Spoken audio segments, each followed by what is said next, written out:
আপনার পরবর্তী জীবনে চলার পথে আপনার সঙ্গীর সাথে কোনো ধরনের হ্যাসল হবে না এবং আপনার বিবাহিত জীবন একটি সুখের জীবন হবে।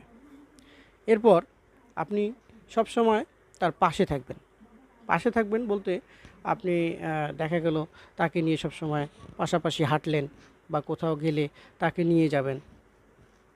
একা একা যাওয়ার চেয়ে সঙ্গীকে সঙ্গে নিলে আপনার ভ্রমণটা অনেক উপভোগ্য হবে এবং আপনি একজন সুখী দম্পতি হিসেবে পরিগণিত হবেন।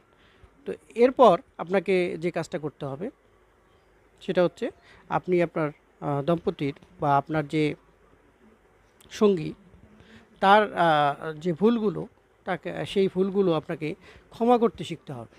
যদি আপনি ক্ষমা করতে পারেন তাহলে দেখবেন যে আপনার নিজের মধ্যেও ভালো লাগতেছে এবং আপনার